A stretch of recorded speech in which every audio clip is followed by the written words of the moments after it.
예수님을 주로 영접한 사람들에게는 소원이 있습니다. 그것은 내 믿음이 좀 자라면 좋겠다. 또 내 삶에 변화가 있으면 좋겠다는 그런 소원이 있을 것입니다. 올해 2026년 기도 제목을 다 내주셨는데 보니까 우리 어르신들도 다 보면 새해 소망들이 있으시더라고요. 우리 이규정 어르신은 2026년에는 내가 더 주님께 예배할 수 있었으면 좋겠습니다. 기도를 드리면 좋겠습니다는 그런 소망이 있는 것을 보았습니다. 그러니까 이런 소원, 하나님 앞에서 주님, 제가 더 자라기를 원합니다. 그리고 제 삶이 변화되기를 원합니다는 것들은 자연스러운 소원이라고 할 수 있지 않겠습니까? 그렇지만 안타깝게도 어떤 분들은 조금도 성장하지 않고 조금도 변화되지 않고 그냥 옛 모습 그대로인 분들을 우리가 간혹 볼 수도 있습니다. 여러분, 그렇다면 왜 우리는 믿음이 그렇게 자라지 못하고 우리의 삶이, 우리의 또 내 모습이 변화되지 못하는 것일까요? 여러 가지 이유가 있겠지만 그 중에 하나는 아마도 우리의 사고가, 우리의 가치관이 바뀌지 않아서 그런 거라고 저는 생각을 합니다. 여러분, 우리가 정말 예수님을 나의 주님으로 영접해서 하나님이 자녀가 되었다면 우리에게 신분이 바뀐 거 아니겠습니까? 그러니까 그 바뀐 신분처럼 살아가야 되고 바뀐 신분처럼 생각해야 되는데, 여전히 믿기 전, 예수님을 영접하기 전과 다르지 않다면 무엇이 잘못된 것이겠습니까? 예수님을 내가 영접했는데도 변하지 않는 것이 잘못된 것이겠습니까? 아니면 우리가 영접한 예수님이 잘못된 것이겠습니까? 이것은 너무나도 분명하지 않겠습니까? 그래서 사도 바울도 우리에게 분명하게 말씀하고 있는 것을 볼 수 있는데요. 로마서 12장 1절 2절 말씀 보여주시겠습니까? 같이 읽겠습니다. 형제자매 여러분, 그러므로 나는 하나님의 자비하심을 힘입어 여러분에게 권합니다. 여러분의 몸을 하나님께서 기뻐하실 거룩한 산 제물로 드리십시오. 이것이 여러분이 드릴 합당한 예배입니다. 여러분은 이 시대의 풍조를 본받지 말고 마음을 새롭게 함으로 변화를 받아서 하나님의 선하시고 기뻐하시고 완전하신 뜻이 무엇인지 분별하도록 하십시오. 하나님의 자녀가 됐으면 이제는 하나님의 자녀답게 사고해야 되고 삶도 변해야 되고, 또 모든 사물을 볼 때도 그냥 옛날 그 사고방식으로 보는 것이 아니라 하나님 자녀다운 관점으로 볼 수 있는 것, 그것은 자연스러운 것인데 지금 사도 바울은 그렇게 하라는 것입니다. 거기에 헌신하라고 그렇게 말하고 있지 않습니까?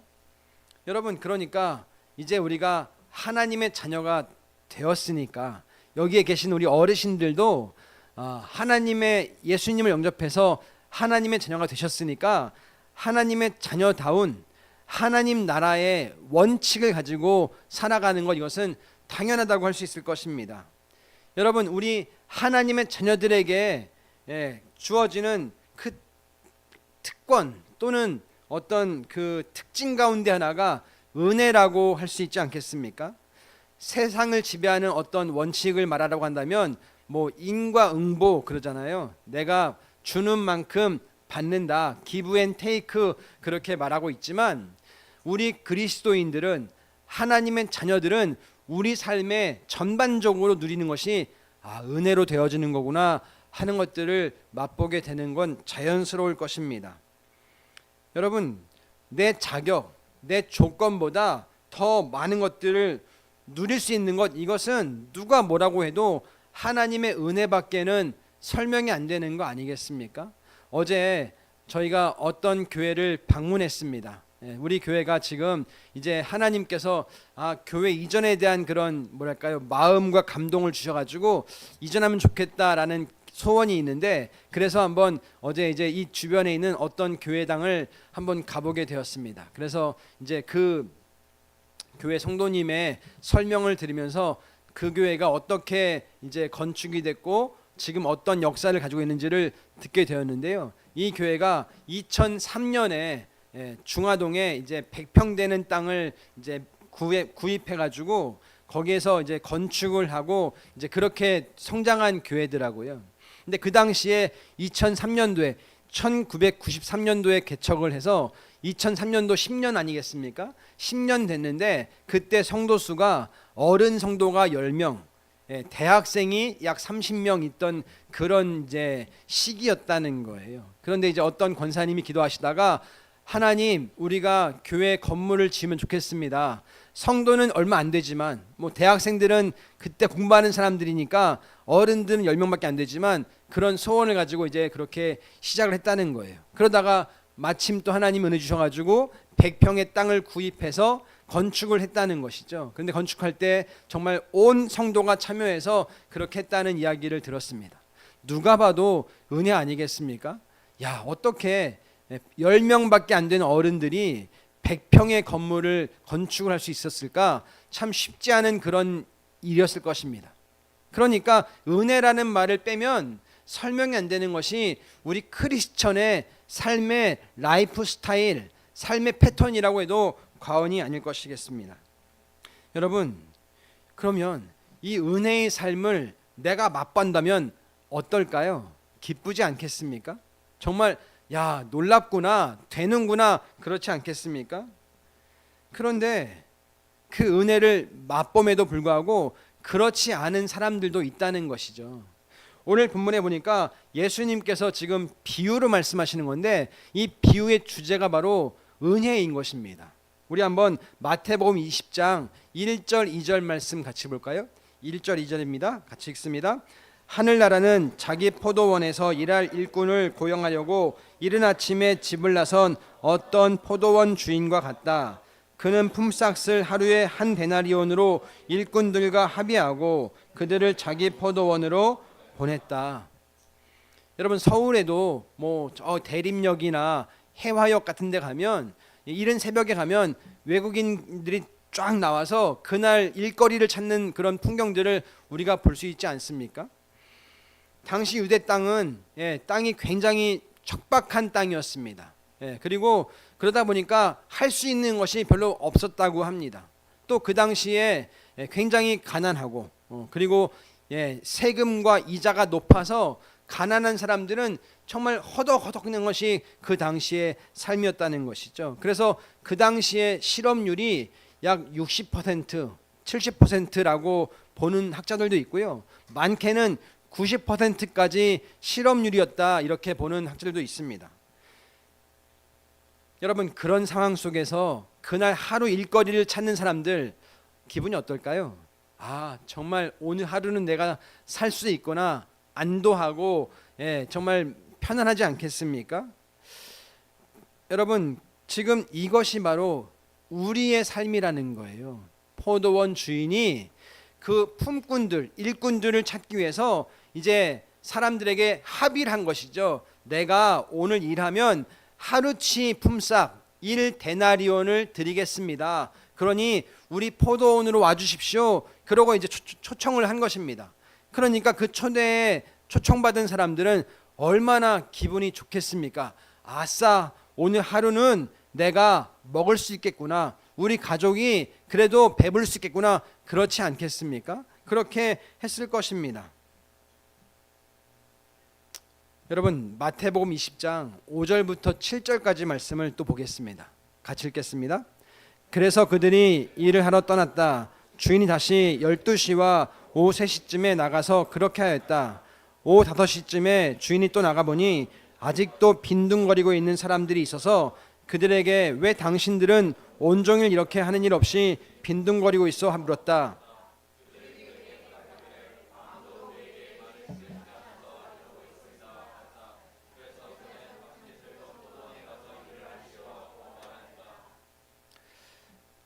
여러분, 그 포도 농사 짓는 분들 얘기를 들어보면 그 포도는 그 햇볕이 뜨거우면 뜨거울수록, 그러니까 그 열일광 햇빛을 많이 받을수록 이 과일이 잘 익는다고 그럽니다. 되게 맛있다고 그래요. 그러니까 가장 늦게 따는 것이 농부들의 그 당연한 모습 아니겠습니까?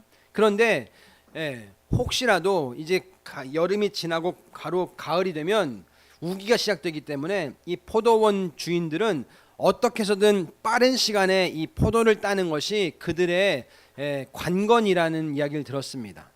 그러니까 포도원 주인 입장에서는 일꾼을 구한 거예요. 근데 아직 시간이 남았는데 포도가 남아 있는 것이죠. 어떻게 하겠습니까? 그러면 지금이라도 나가서 일꾼들을 내가 데려와야겠다. 그래서 포도원 12시 나가고 또 오후 3시 나가서 그렇게 포도원 이제 일할 사람들을 모집해 온 거라고 지금 말하고 있습니다. 그러니까 오늘 이 본문에 보면 이 주인의 입장에서는 일손도 일손이겠지만 그 나가서 놀고 있는, 나가서 일을 못하고 있는 그런 사람들이 불쌍했던 것 같습니다. 그러니까 그들에게 내가 그래, 저 사람들을 위해서 3시부터 5시까지 얼마 안 되는 시간이지만 그 시간이라도 일할 거리를 주면 좋겠다라는 의미로 이 주인은 그렇게 했다는 것이죠. 8절 9절 말씀도 볼까요? 8절 9절입니다. 시작.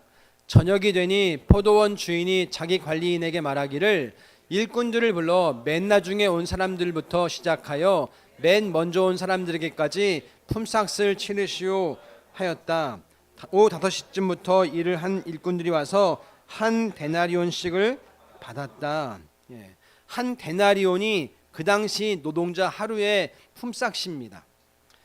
그런데 지금 보니까 오후 3시에 온 사람들이 오후 5시쯤 온 사람들이 그렇게 일꾼 품삯을 받는데 한 데나리온을 받는 거예요. 여러분, 이때 이 모습을 본 가장 이른 시간에 어떤 그 일꾼들 입장에서는 어떤 생각이 들까요? 어떤 기대감이 들까요? 혹시 나에게는 좀 더 주지 않을까? 나에게는 좀 더, 저 사람은 몇 시간도 안 했는데 저렇게 큰 돈을 받는다면 나는 좀 더 주겠지 하는 기대감이 있지 않겠습니까? 자연스러울 것입니다. 그런데 막상 받고 보니까 얼마를 줬어요? 한 데나리온을 준 거예요. 오후 5시에 온 사람이나 이른 아침에 온 사람, 나나 똑같은 것을 주고 있는 것이죠. 그러니까 어떻습니까? 11절부터 15절까지 말씀 보겠습니다. 11절부터 15절입니다. 시작. 그들은 받고 나서 주인에게 투덜거리며 말하였다. 마지막에 온 이 사람들은 1시간밖에 일하지 않았는데도 찌는 더위 속에서 온종일 수고한 우리들과 똑같이 대화하였습니다. 그러자 주인이 그들 가운데 한 사람에게 말하기를 이곳이요, 나는 당신을 부당하게 대한 것이 아니요, 당신은 나와 한 데나리온으로 합의하지 않았소. 당신의 품삯이나 받아가지고 돌아가시오. 당신에게 주는 것과 똑같이 이 마지막 사람에게 주는 것이 내 뜻이요, 내 것을 가지고 내 뜻대로 할 수 없다는 말이요, 내가 후하기 때문에 그것이 당신 눈에 거슬리요 하였다. 여러분, 지금 예수님께서 이 비유를 말씀하시는 것은 뭐 경제 정책을 어떻게 펼쳐야 한다, 노동자에게 임금을 어떻게 줘야 한다, 그거를 말씀하시는 것은 아닐 겁니다. 지금 이것은 예수님께서 하나님의 은혜가 이렇다는 것을 설명하기 위해서 아주 쉬운 예를 들고 있는 거 아니겠습니까? 여러분, 그렇습니다. 하나님 나라의 원칙은, 하나님 나라 백성의 삶의 원칙은 은혜라는 것입니다. 우리 모두에게는 은혜로 지금 이 자리에 있는 것입니다. 아침부터 일한 사람은 자신에게 합당한 품삯을 받았습니다. 그런데 이 사람의 지금 문제는 뭐냐? 나와 똑같이 일하지 않았는데 저 사람들은 늦게 왔는데 왜 저 사람들과 내가 똑같이 받아야 되나 하는 지금 이 퀘스천 마크, 이 불평이 생긴 거 아니겠습니까? 그러니까 이 사람은 지금 뭘 이해 못한 걸까요? 은혜를 이해하지 못한 것입니다. 여러분, 이 은혜의 주권은 누구한테 있죠? 주인한테 있습니다. 하나님께 있습니다. 누군가에게 뭔가를 주고 누군가에 덜 주는 것은 전적으로 하나님의 주권에 있습니다. 그런데 우리는 어떻습니까?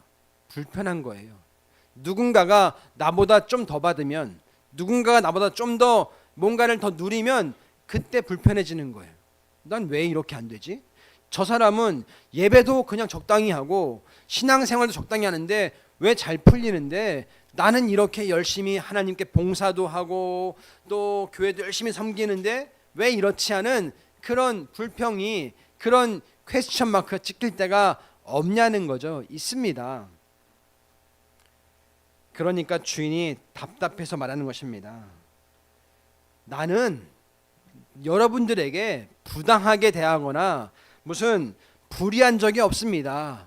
여러분과 내가 약속하지 않았습니까? 하루 품삯은 한 데나리온이다 합의하지 않았습니까? 그러니 여러분 전혀 조금도 불편하지 마십시오, 이 말씀하고 있는 거 아니겠습니까?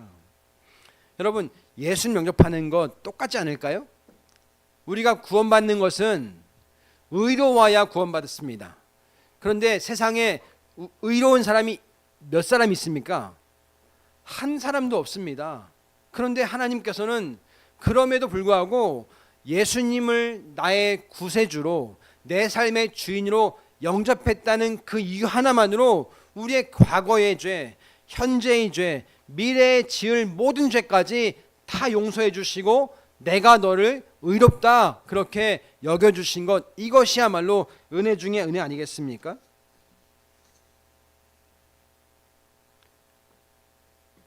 그런데 우리는 예수님을 영접했는데도 불구하고 아직까지 이 은혜의 원칙을 잘 모르고 있다는 것입니다.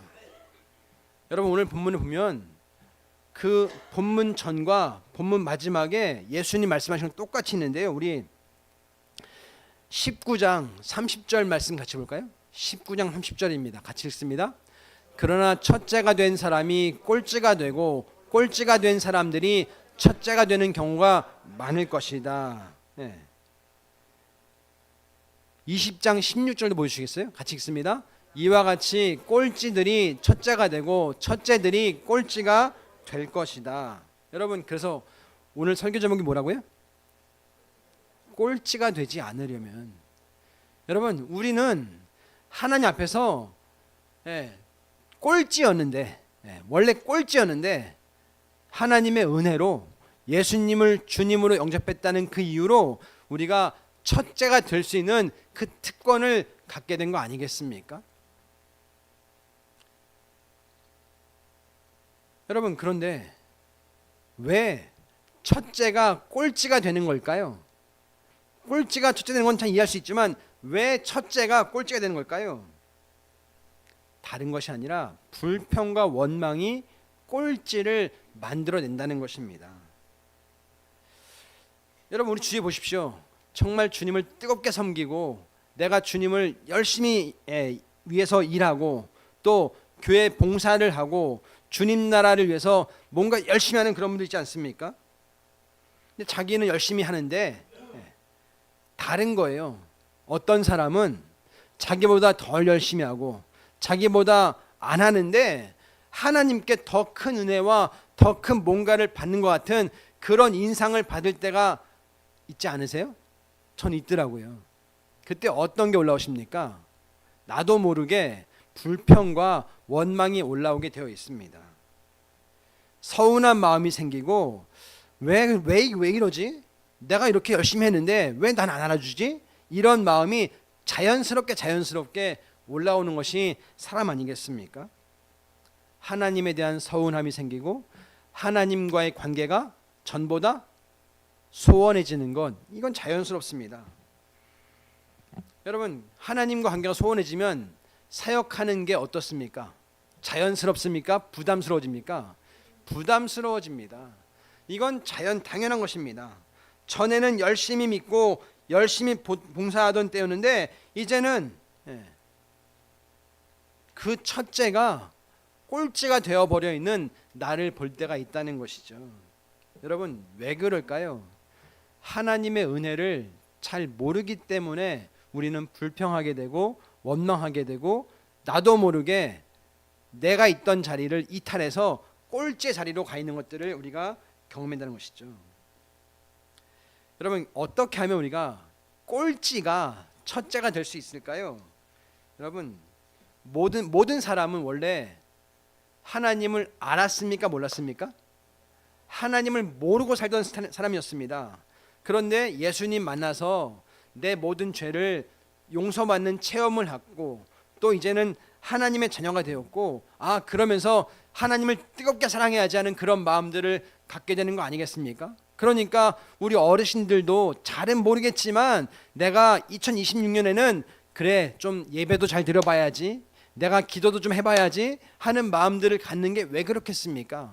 우리 어르신들이 지금 80, 90년세에 그래도 내가 한번 이제 이왕 다니는 교회인데, 이왕 믿는 예수인데 내가 좀 잘 믿어봐야지 하는 그런 마음 때문에 그런 생각하지 아니겠습니까?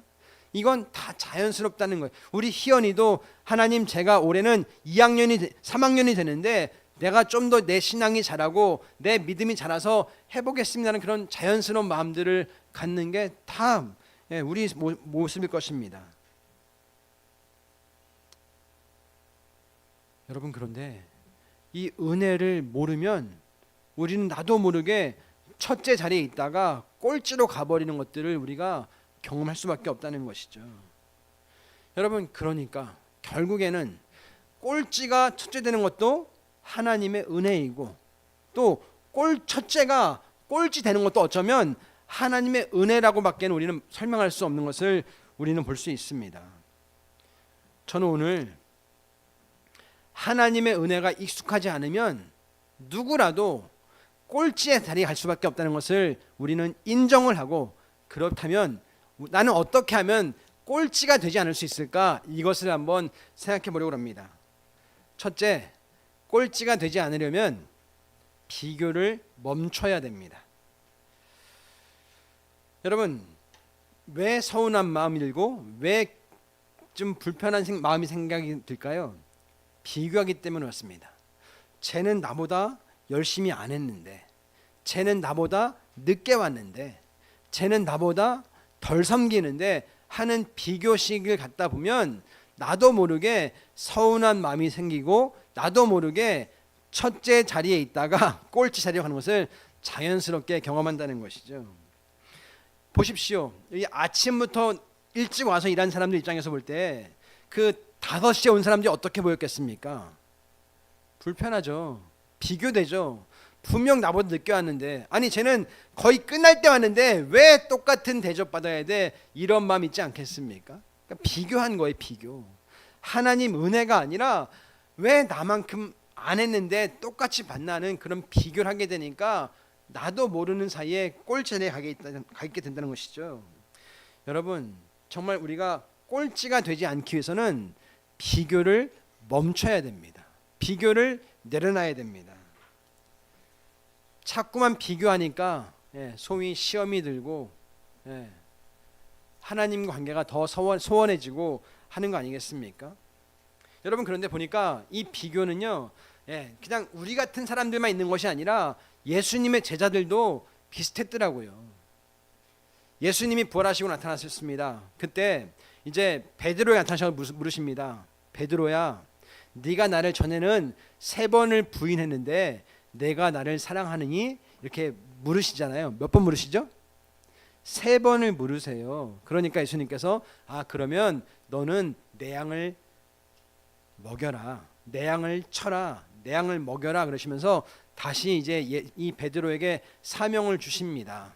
그러면서 예수님께서 이 베드로에게 또 이 하나를 예언해 주시는데, 넌 이제 앞으로 순교를 하게 될 거다, 이렇게 말씀을 하세요. 우리 한번 요한복음 21장 21절 22절 볼까요? 같이 읽습니다. 베드로가 제자를 보고서 예수께 물었다. 주님, 이 사람은 어떻게 되겠습니까?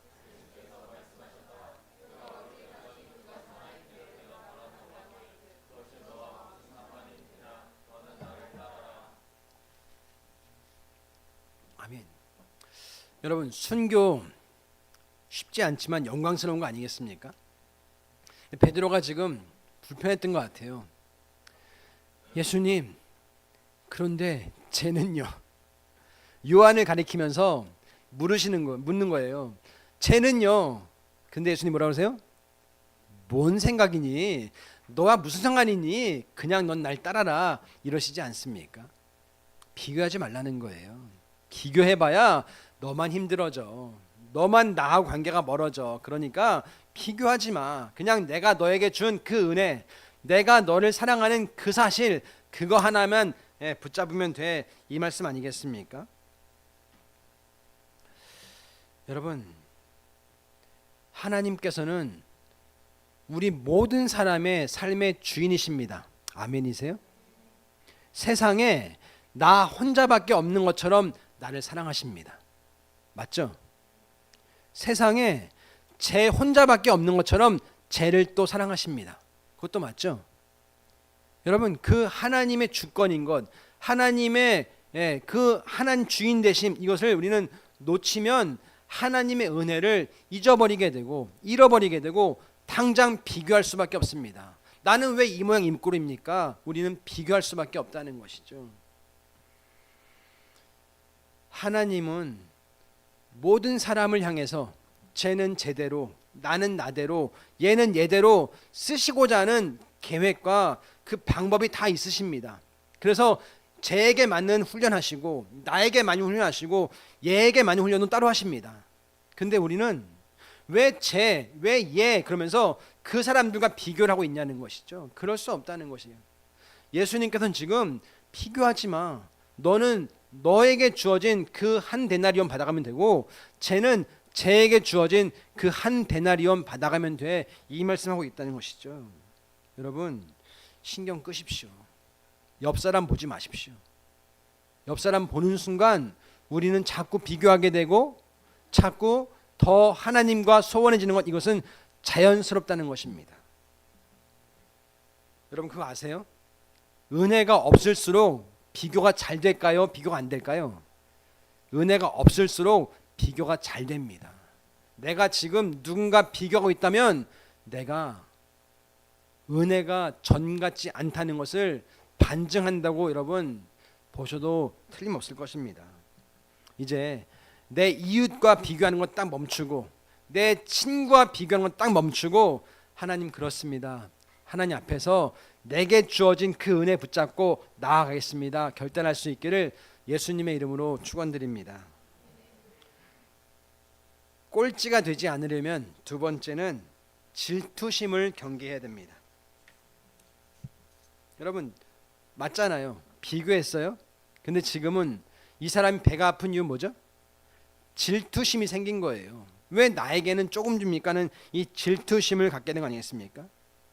여러분, 맞습니다. 질투 때문에 결국 하나님과도 소원해지는 것, 이것이 우리들의 모습인 것을 볼 수 있습니다. 아담과 하와가 자녀를 낳았어요. 그 낳은 아들이 첫째가 누구죠? 가인이고 둘째가요?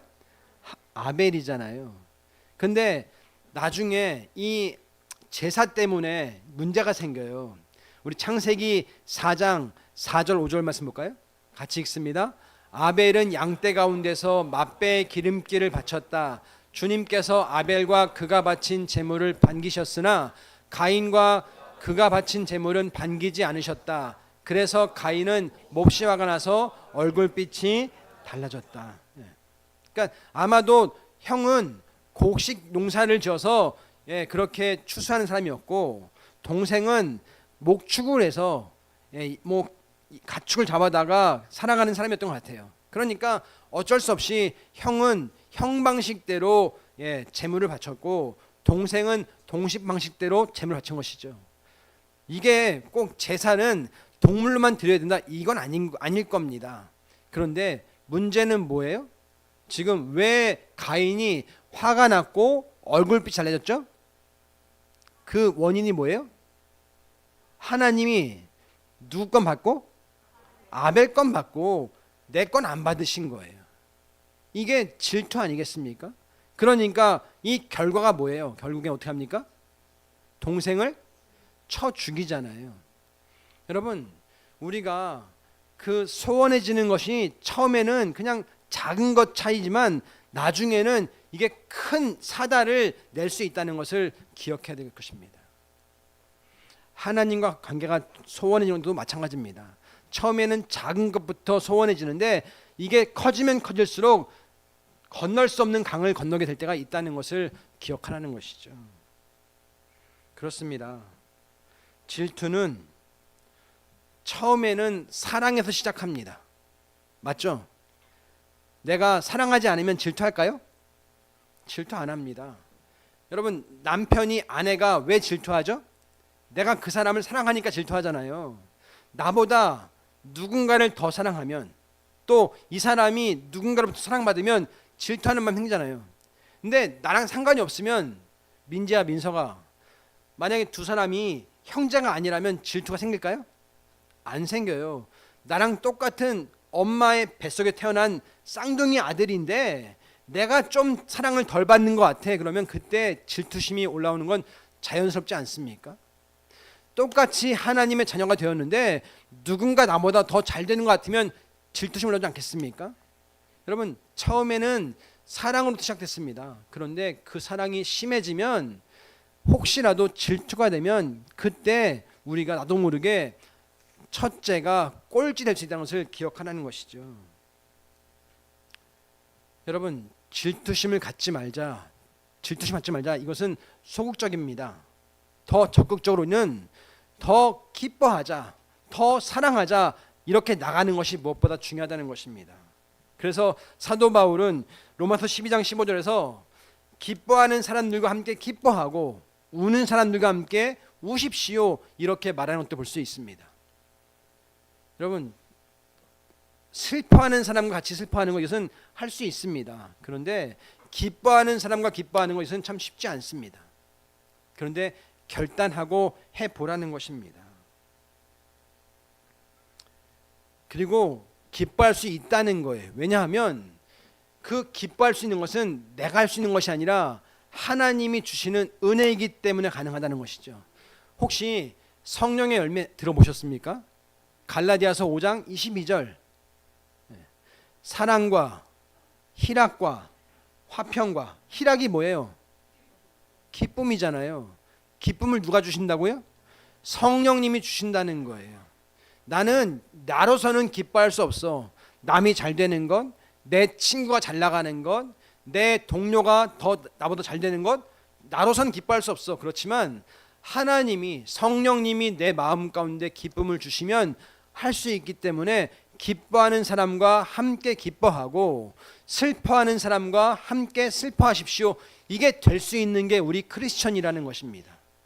그러니까 세상 사람들은, 예수님을 믿지 못하는 사람들은, 그들은 질투가 자연스러운 거예요. 하지만 우리 믿는 사람들에게는 질투를 멀리할 수 있는 것, 사랑을 선택할 수 있는 것, 기쁨을 선택할 수 있는 것이 우리의 특권이라는 것을 기억하시기 바랍니다. 여러분, 제가 적었잖아요. 사역도 특권입니다. 왜? 사역은 교회가 시키는 게 아니라, 목회자가 시키는 것이 아니라 하나님이 나를 그 청지기로 부르셨다는 그 특권 아니겠습니까? 그러니까 이 특권인 거예요. 그러니까 주님, 제가 이 특권을 감당하겠습니다.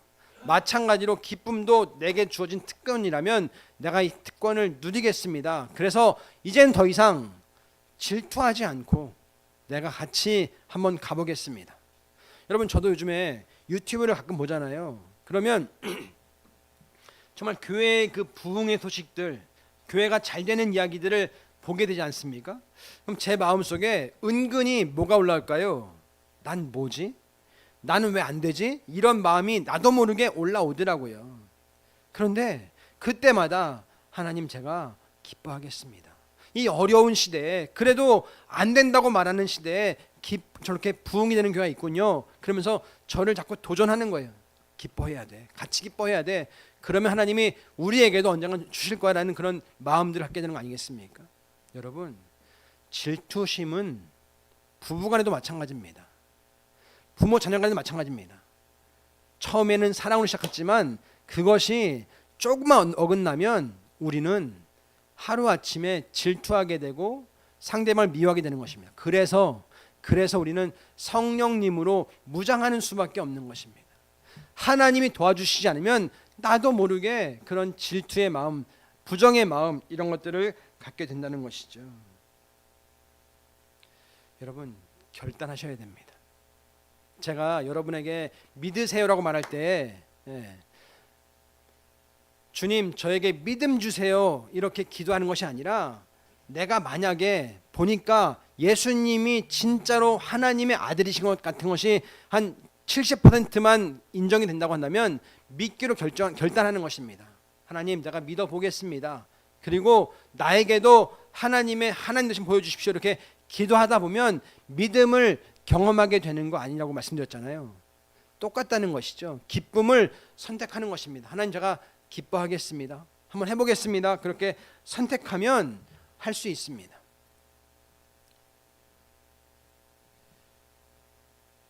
여러분, 기도하실 때 주님, 저에게 믿음을 주세요. 주님, 제가 누군가를 용서할 수 있게 해주세요. 이렇게 하지 마세요. 어떤 분들은 제가 이제 그 신년 기도 제목 쭉 이제 보면서 매일 기도하거든요. 근데 어떤 분은 이런 기도 제목이 있어요. 주님, 제가 절제할 수 있게 해주세요. 주님, 제가 뭐 미디어를 끊게 해주세요. 제가 약한 것들을 끊게 해주세요. 이런 기도가 있습니다. 여러분, 근데 핸드폰을 딱 옆에 놓고 미디어를 끊게 해주세요. 될까요? 안 됩니다. 일단 미디어를 끊으려면 핸드폰을 치워야 됩니다. 그리고 하나님, 제가 절제를 선택하겠습니다. 그러고 나가는 겁니다. 그러니까 저에게 끊게 해주세요. 그 기도보다 그 반대를 내가 행하면서 나가는 것이 중요하다는 것이죠. 믿음 주세요가 아니라 주님, 제가 믿어 보겠습니다. 그리고 나가면 하나님이 그때 믿어지는 은혜를 주시고 그 믿음의 사인들을 하나씩 주시면서 내 믿음을 성장시켜 주시는 것입니다. 여러분, 질투를 끊어내고 주님, 저에게 기뻐할 수 있는 마음을 주십시오. 그렇게 결단할 수 있기를 예수님의 이름으로 축원드립니다. 마지막 세 번째, 꼴찌가 되지 않으려면 내가 누리는 은혜를 당연시 여기면 안 된다는 것입니다.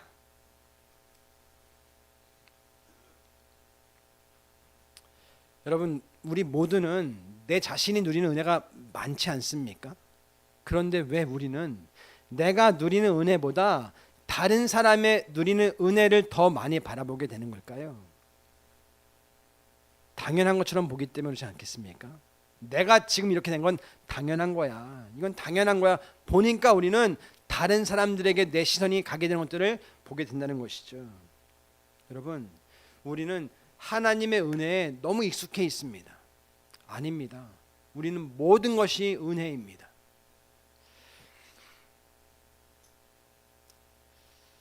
제가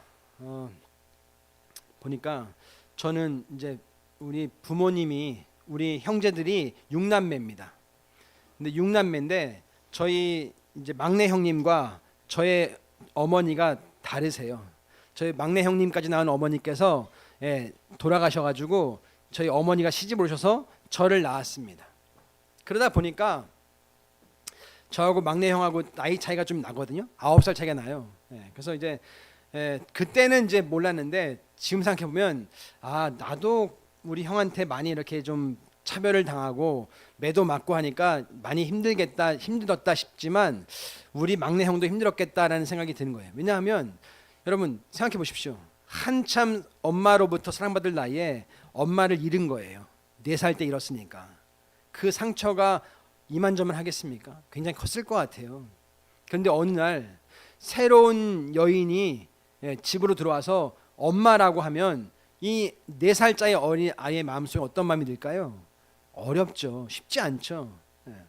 엄마라고 해야 되니까 엄마라고 하겠지만 쉽지 않죠. 그런데 어느 날 갑자기 그 다른 여인으로부터 아기가 태어난 거예요. 그리고 그 아기가 내가 아빠라고 부르는 아버지한테 아버지라고 또 부르는 거예요. 그런데 그 아이는 내 엄마의 아이는 아닌 거예요.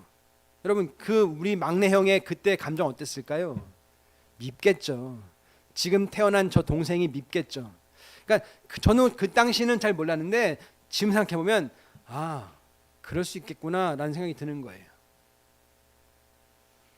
그런데 감사한 건 그럼에도 불구하고 제가 그 가문에 막내라는 그런 은혜를 갖게 되었고 제가 이 땅에 그래도 우리 막내 형님까지 낳은 어머니께 돌아가셨지만 그 돌아가심으로 인해서 우리 어머니가 시집 오셨고 그로 인해서 나라는 생명이 이 땅에 태어난 것, 이거 은혜 아닙니까? 은혜인 거예요. 만약에 우리 어머니와 우리 아버지가 결혼하지 않았으면 나라는 사람은, 유태준이라는 사람은 존재할 수 없는 거 아니겠습니까? 그러니까 생각해보면 그 또한 은혜구나.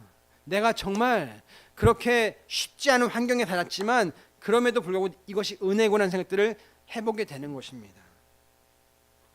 여러분, 그런데 저만 그런 것이 아니라 우리가 누리는 이 수많은 은혜들을 우리는 어쩌면 그냥 당연한 것처럼 당연하게 보는 경향들이 너무 많다는 것이죠. 여러분, 그렇지 않습니다. 하나님은 나를 너무 사랑하셔서 이 땅 가운데 보내주셨고, 나를 너무 사랑하셔서 나에게 맞는 그런 가정과 만남과 이런 것들을 허락해 주셨습니다. 여러분, 당연한 게 당연한 것이 아닙니다. 우리는 은혜를 쉽게 잃어버릴 수가 있습니다. 그런데 쉽게 잊으면 안 된다는 것입니다. 저희는 주보에다가 매주마다 감사 제목을 냅니다. 그것은 여러분이 얼마 헌금했나 이거를 보기 위함이 아니라 그 한 사람 한 사람이 어떤 감사가 있는지를 같이 보고 싶은 거예요. 그리고 제가 주일날 이렇게 헌금 시간에 감사를 읽어드리는 건 우리 열린문 지체들 가운데 이렇게 하나님이 일주일 동안 행하셨습니다. 우리 같이 하나님을 찬양합시다. 그런 의미로 읽어드리는 거예요. 그러니까 여러분, 가급적이면 일주일 동안 그냥 교회 오시지 마시고 일주일 동안 내 삶 가운데 어떤 은혜가 있었는지를 생각해 보시고 헌금 봉투에 온라인으로 송금하시더라도 감사 헌금 봉투에 감사 제목을 적어 주십시오. 그래서 열린문 교회가 예배 드릴 때 내 감사 제목을 같이 읽고 저런 지체에게 저런 은혜가 있었구나, 같이 하나님께 영광 돌리는 그런 일을 되었으면 좋겠습니다. 여러분, 우리가 매일매일 하루하루 하나님의 은혜를 경험하고 삽니다. 그래서 이 주보의 감사 나눔을 통해서 그렇구나, 우리 교회 저 지체에게는 저 삶이 당연한 것이 아니었구나 하는 것들을 우리가 맛보게 된다면 내가 누리는 은혜 또한 그냥 당연하지 않고 지금 내가 존재하는구나 하는 것들을 맛보지 않겠습니까?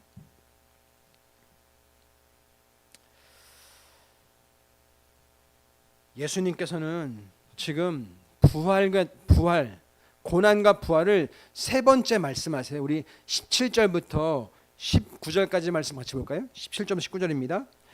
예수께서 예루살렘으로 올라가시면서 12 제자를 따로 곁에 불러놓으시고 길에서 그들에게 말씀하셨다.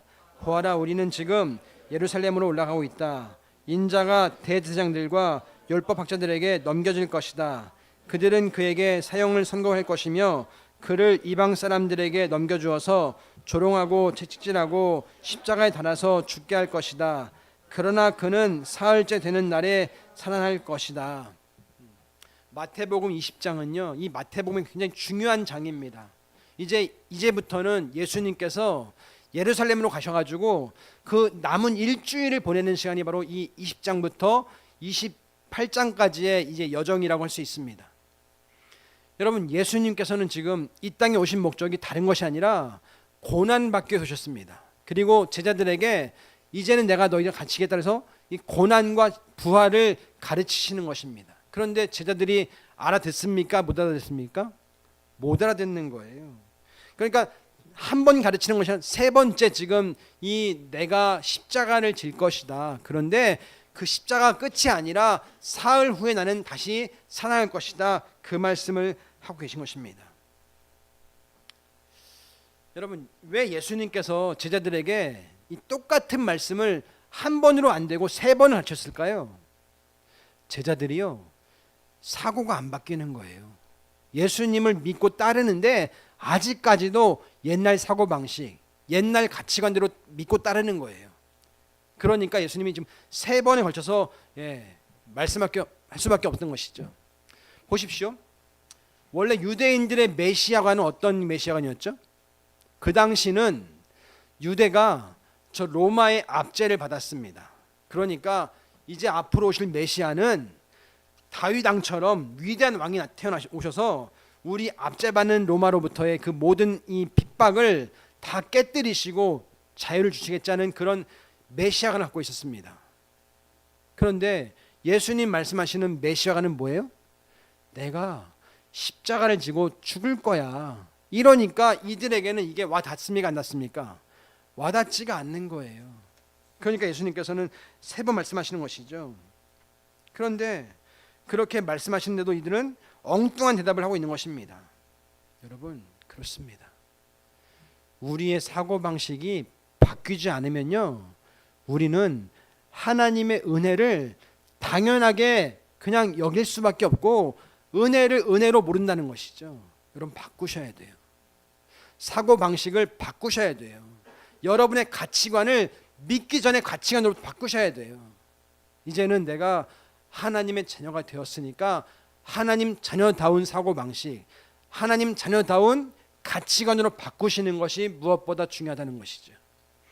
저희가 어제 이제 그 교회당 가서 그 교회 이제 안수 집사님 만났었거든요. 나이가 40대 후반이라고 하시더라고요. 근데 이분은 그러시는 거예요. 자기가 정말 하나님을 처음 이제 믿었는데 처음 믿다가 그 교회를 알게 됐다는 거예요. 근데 이 교회를 이제 와봤는데 너무 이상했다는 거예요. 나도 왕년에 믿는다고 믿었는데 이 교회 사람들은 너무 다르다는 거예요. 근데 보통 교회를 가면 1번부터 10번, 10번까지 있으면 1, 2, 3, 4번은 잘한다 하더라도 4번, 5번은 좀 적당히 하고 6, 7, 8, 9, 10은 잘 안 살고 그게 대부분의 교회인데 와, 이 교회는 왜 그러지? 1번부터 10번까지가 다 잘 살고 있다는 거예요. 다 다르게 살고 있다는 거예요. 믿는 대로 살고 있다는 거예요. 그래서 이분이 이 교회를 선택하게 되고 이 교회를 나왔다는 얘기를 들었습니다. 그래서 자기가 대학생 때 나왔는데 지금까지 20년 동안 신앙생활하고 있습니다. 그런 얘기를 들었습니다. 제가 들으면서 좀 저를 좀 돌아봤어요. 제가 목회하고 있는 우리 열린문교회를 생각해봤습니다. 우리 교회는 정말 1번부터 10번까지 완벽한 모든 분들이 다 이렇게 변화된 삶을 하고 있을까? 누리고 있을까? 약간의 의문이 생겼습니다. 차이는 뭘까? 여러분, 사고방식을 바꾸지 않으면 안 됩니다. 예수 믿기 전에 사고방식 가지고는 우리가 아무리 해도 예수님이 원하시는 그런 은혜를 누릴 수가 없습니다. 내 삶이 바뀌어야 되고 내 사고방식이 바뀌어야 되고 내 가치관이 바뀔 때 우리는 그 은혜를 100% 누릴 수 있는 거 아니겠습니까? 여러분, 그러기 위해서는 여러분 훈련 안으로 들어오셔야 됩니다. 삶 공부도 하셔야 되고요. 그리고 그 훈련장으로 들어오셔서 같이 부대끼면서 함께 내가 해 나갈 때 내가 그 옛 사고방식을 벗어버릴 수 있는 거 아니겠습니까? 만약에 사고방식을 바꾸지 않으면 누구 손해일까요? 내 손해입니다. 누구는 하나님의 은혜를 100% 누리고 있는데 그 은혜를 완전히 누리지 못한다면 누구 손해입니까? 내 손해입니다. 여러분, 그래서 우리는 그 은혜를 누려야 됩니다. 누리고 맛보고 증거하는 삶을 살아야 하는 것이죠. 우리는 정말 예수님을 믿고 하나님의 자녀가 됐다면 그때부터는 이제는 꼴찌가 아니라 첫째가 되어서 하나님의 은혜를 날마다 맛보고 증거하는 그런 삶을 누리지 않겠습니까? 여러분, 그래서 내 관점이 아니라 모든 사물을 볼 때, 모든 일을 대할 때 하나님 관점으로 보고 하나님이 하시면 할 수 있습니다라는 것들을 맛보는 것, 이것이 신앙생활인 것을 기억하셨으면 좋겠습니다. 열린문교회가 지금 이제 교회 이전을 기도하고 있습니다. 어제 가본 그 교회가요, 결코 싼 가격이 아니에요. 지금 나와 있는 그 가격이 여러분 들으시면 놀랄 것 같은데요, 30억입니다. 우리는 30억에 지금 10분의 1도 없습니다. 여러분, 교회 이전하는 거, 뭐 건축하는 거, 모든 것 다 우리 힘으로 우리의 옛날 사고방식으로는 절대 못합니다. 그런데 거기에 하나님의 은혜라고 하는 알파가 플러스 되면 할 수 있는 것이 하나님의 일인 것을 기억하시기 바랍니다. 여러분, 우리는 같이 누렸으면 좋겠습니다. 그 하나님의 은혜를 같이 누리고, 주님, 제가 꼴찌에 있기 싫습니다. 정말 주님이 원하시는 첫째 자리를 한번 내가 맛봤으면 좋겠습니다. 여러분, 이제 우리가 인생이, 어떤 분들은 희연이 같은 경우는 앞으로 살 날이 훨씬 많겠지만 그렇지 않은 분들이 많으시잖아요. 앞으로 살 날보다, 내가 살아온 날보다 살 날이 많지 않은 분들이 많으시잖아요. 여러분, 그러면 선택하셔야죠. 주님, 제가 꼴찌가 아니라 첫째가 될 수 있도록 은혜를 주십시오. 제가 비교하지 않겠습니다. 질투하지 않겠습니다. 하나님 주신 은혜를 당연시 여기지 않겠습니다. 그리고 하나님이 기뻐하시는 그 자리로, 훈련의 자리로 들어가 보겠습니다.